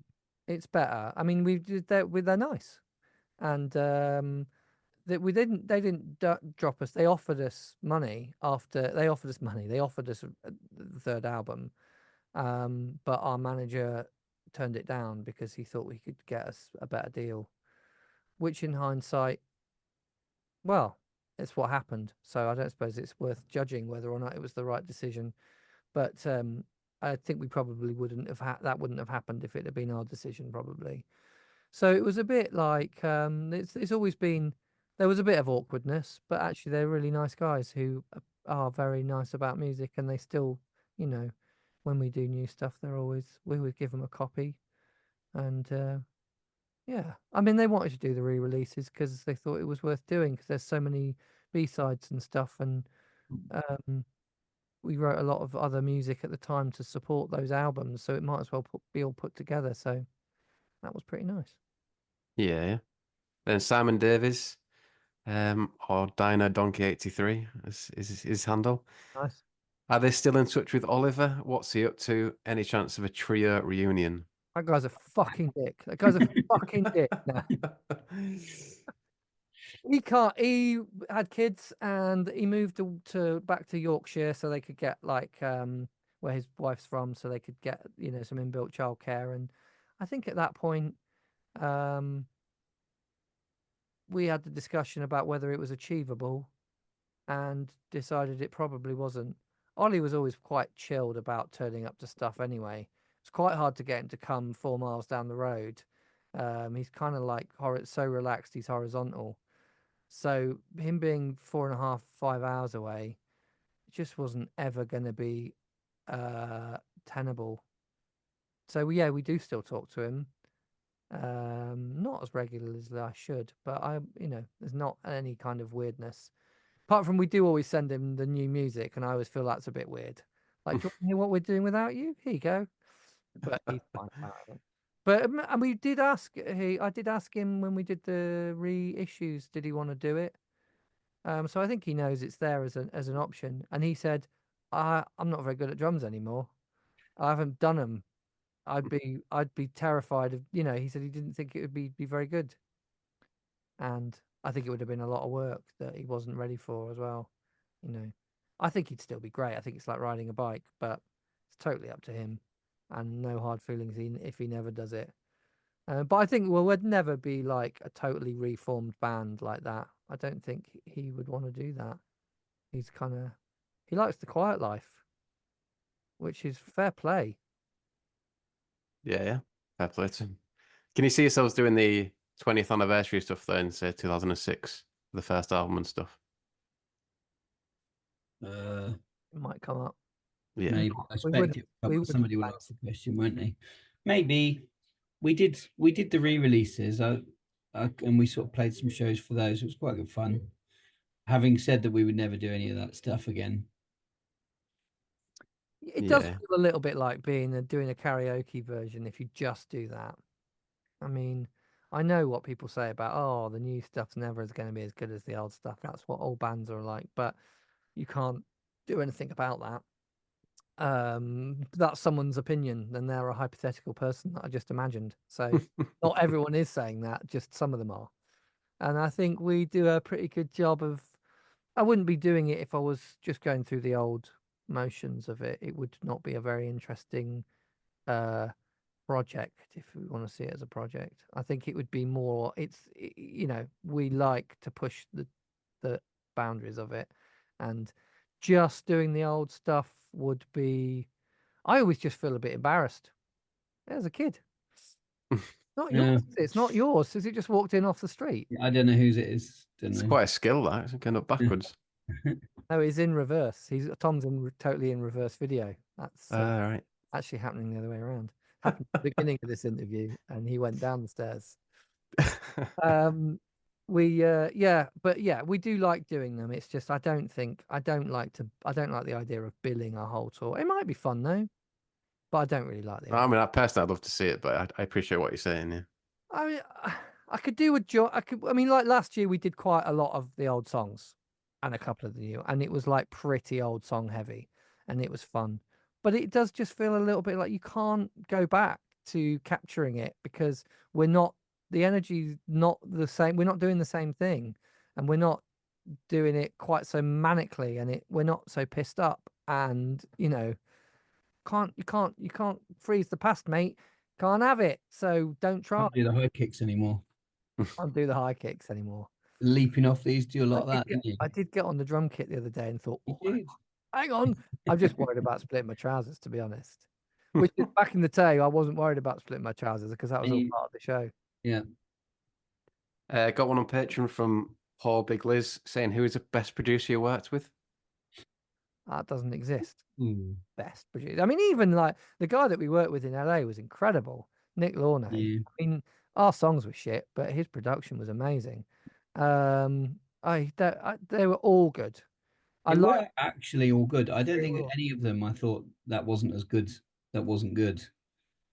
No, and even people who've remixed since, we do our own recording, and so Andy Gill was great. And actually, what I was expecting from him was like a punk producer, and actually his sort of empathy is sort of he was very good at melody, and do you know what I mean? He could help us with songs that were a bit silly and made them actually a little bit deeper and a bit darker. And he used to get quite involved with the lyrics as well, actually, which I don't think anybody else has done, which was quite good. that was great. Tony Dugan was just that was an incredible record in terms of its sonics.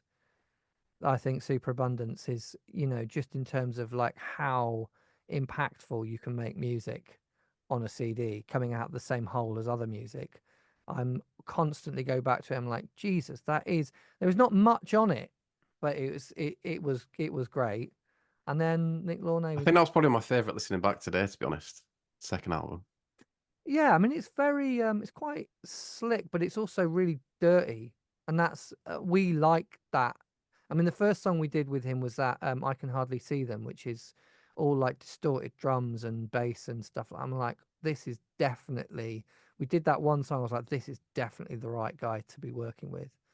And unfortunately, it's a bit material based. So those were like fun songs to do, and then you come to things like the songs that we did, and then we're a bit like, that's down to our songs not being the best. But you know, the ones that I don't particularly like on there that are a bit chirpy chappy indie, you know, like Dyed in the Wool and Up All Night.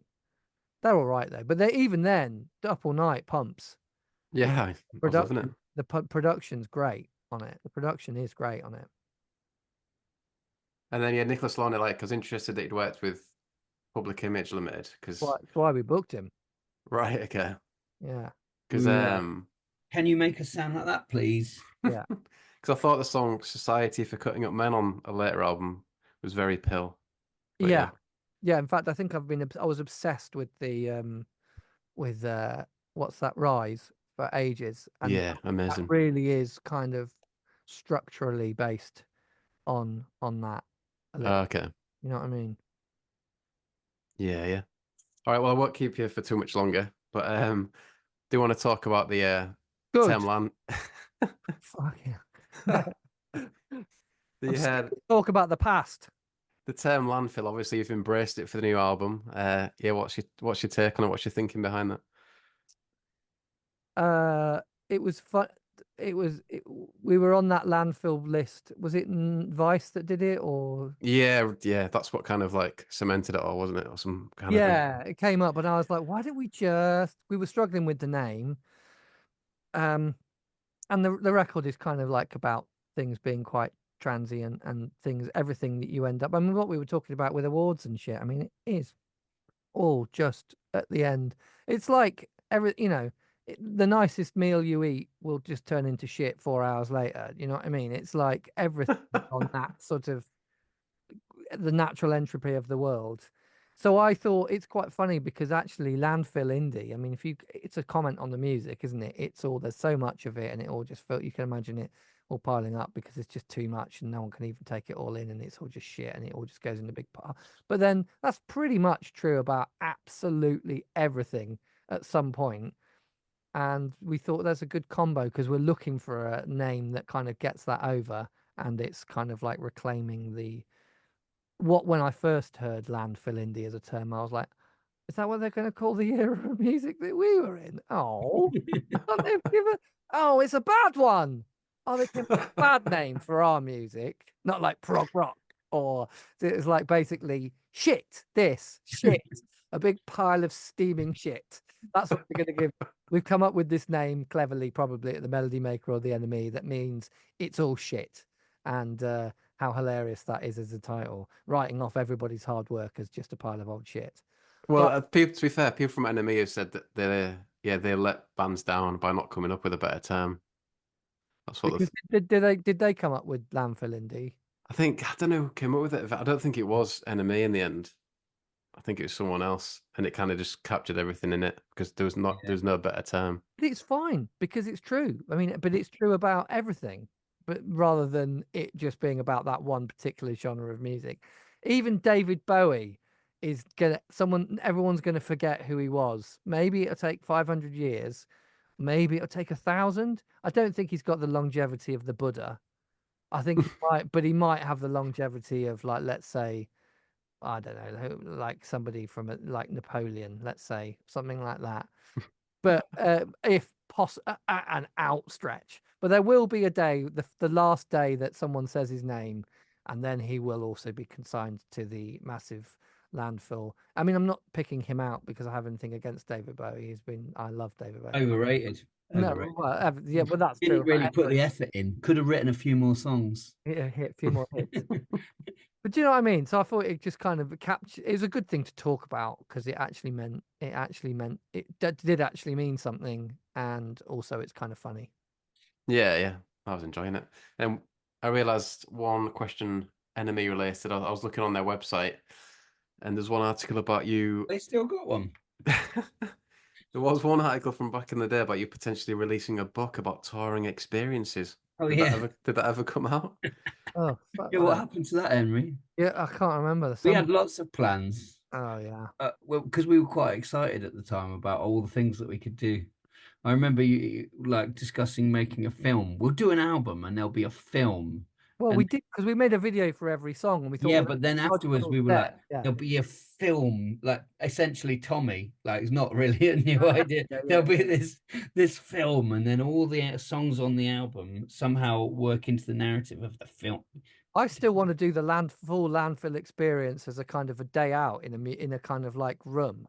It's going to be a little bit miserable. It's going to be a little bit like Christmas World in Milton Keynes, where there's a dead reindeer on the side of the road. You drive the landfill experience. Yeah, no, we won't do that. Touring experience. The touring life of those days was just slightly too hedonistic. We went out for the weekend a couple of weeks ago, and there was a lot of chat about touring and equipment.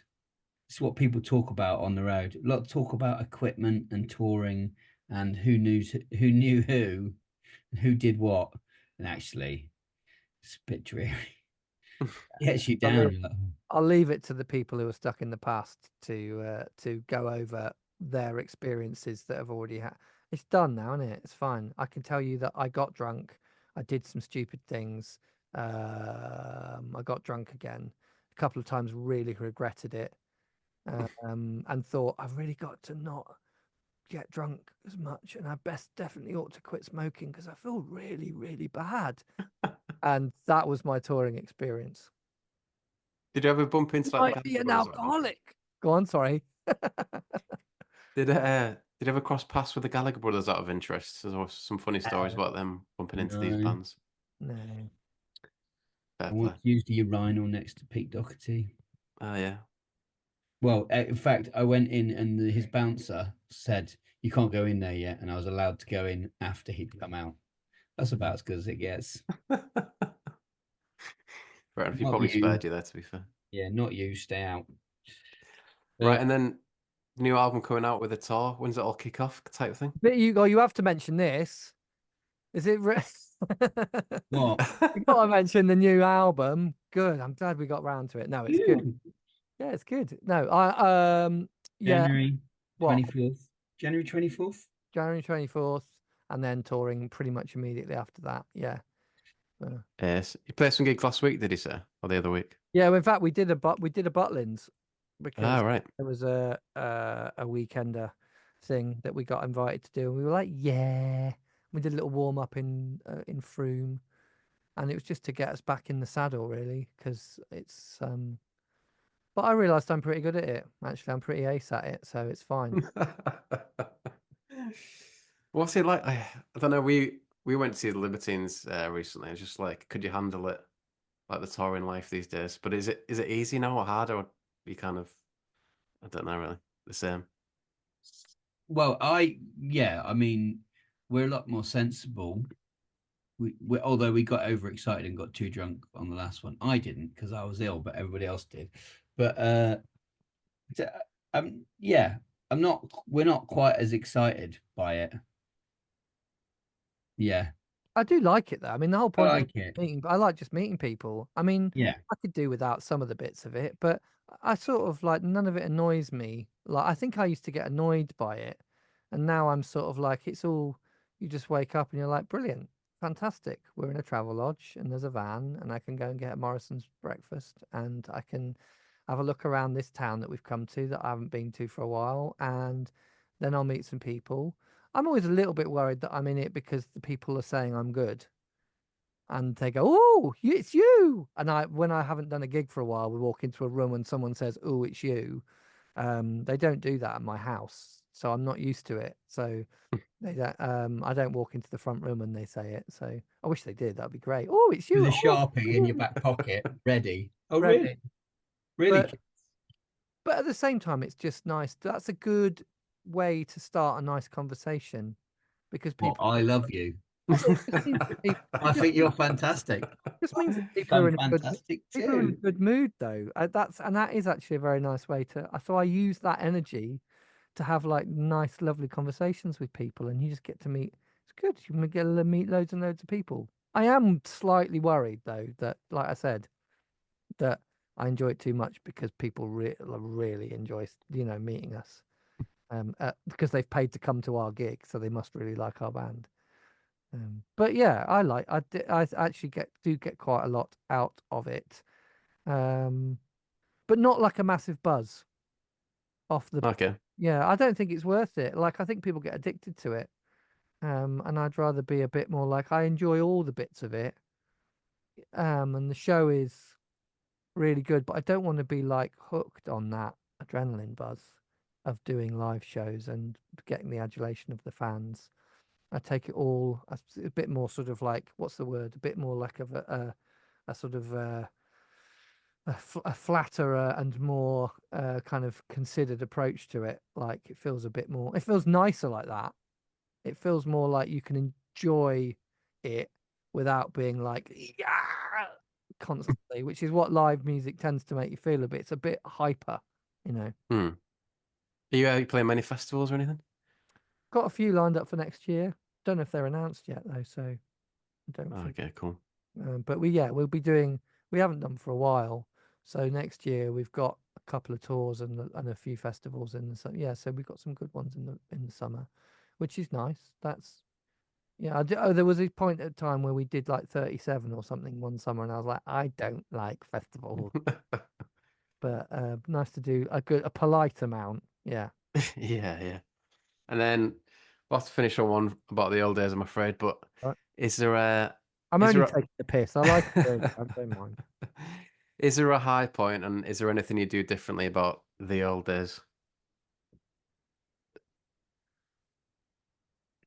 High point's probably was probably playing Jules Holland, but it's a very like relative high point. Yeah. It was seen at the time. I knew that it was like that I, real yeah. sort of like pinnacle. That's a thing you aim for. Hang on, we just got that. That's mad. I But liked playing those gigs with Gang of Four, the couple of gigs we did with Gang of Four. yeah, That's supporting pretty- when they first got back together. And I liked doing like South by Southwest was actually that was a really great time. Like, just really sort of, but I don't think I'd do anything differently now. No, I think it definitely led us to where we are. So it was all part of the master plan. And all the things that felt a bit like, oh, there was so many disappointments. That's the trouble with aiming for trying to get somewhere with a band, like using it as we could be successful, whatever that means, and thinking we just need to get to the next level on the next stage, and if we could get to the main stage, that would be amazing, and maybe we'd get a bit later in the day on there's a kind of a careerist thing, which is I think a bit unattractive, but also just really dumb, about music, which doesn't have anything to do with music. And I think we sort of eschewed that a little bit and realized at the time that it wasn't important. And I wouldn't want to be like where it went wrong and we were a bit too invested at the time and we're like, oh, I wouldn't want to go back and try and re-engineer those so that we were more successful. That'd be nuts. Because that's what you look back on, don't you? You're like, well, when did it all go wrong? You think, well, what does wrong mean? What are you on about? Making the best music of our lives right now, right here, live in front of you. And it's obviously out of your hands with the internet and stuff. It's not all down to your output. What?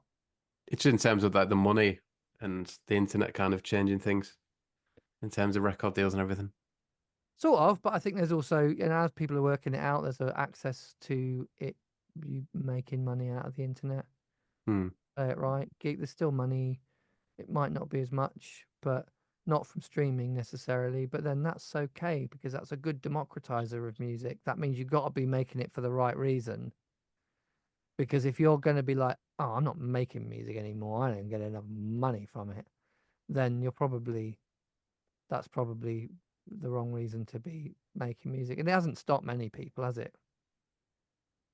I wouldn't have thought. What? Yeah, I don't know really. I don't know if it prevents people. I don't know. It's like I think it's a balance to it. And it like prevents some people maybe from pushing on, but then, like I say, it's very democratic where anyone can get the music out there. Really. I just think it's bad to look at anything like that and go, it's bad. Like AI, suddenly they're going to be able to say, I want a Young Knives song, and something will come out. and there'll be a point at which you're like, it's actually quite good. Definitely going to happen if that's what you want. I'd like to hear what Young Knives would be like if they'd continued writing cheeky chappy indie music until they were in their 50s, and you could put that in and it'll come. And I think it's just like you go, well, I think we should stop all that. I think we need to put something and stop that from happening. No, it'll just change the role that musicians have, because musicians were once court jesters, and then you know what I mean, they've been at varying times both ridiculed and unimportant, and then incredibly important and famous, and then some of the most powerful people in the world, and then it'll just ebb and flow, you know, a little bit. So I'm not too worried about what the impact the internet has. I think there's a load of shit, and then there's a load of good. We've enjoyed it as well, being on the internet, and we like, it's like, you got to get on TikTok. And of course, it is a bit like people using it. It's like, well, our label is saying we've got to get on TikTok. I was like, well, come up with a good reason to be on TikTok then. What's a good reason to be on TikTok? You know, what could you do? I mean, you know, so we just have a go with all that. Have a go. Have a bang. All right. What's the worst that could happen? You look like a dick for a bit. Yeah. Fair play. And in terms of like your other jobs, like, are they in music or they're just totally separate type thing? It depends, but Okay. do different things, and some things are nothing to do with it, which is quite nice. Yeah. It's actually kind of like, if you ever get like, sometimes if you like the idea of working with a band on an album or something and doing some production work or something, kind of makes me a little bit terrified that it'll put me off music for life, because it's music. Yeah, it's like when someone comes up to you and you go, oh, you ought to talk to my hubby, he loves music. There's music and there's music, you know, different music. So producing bands is not just, oh, I'll just do anything in the music industry.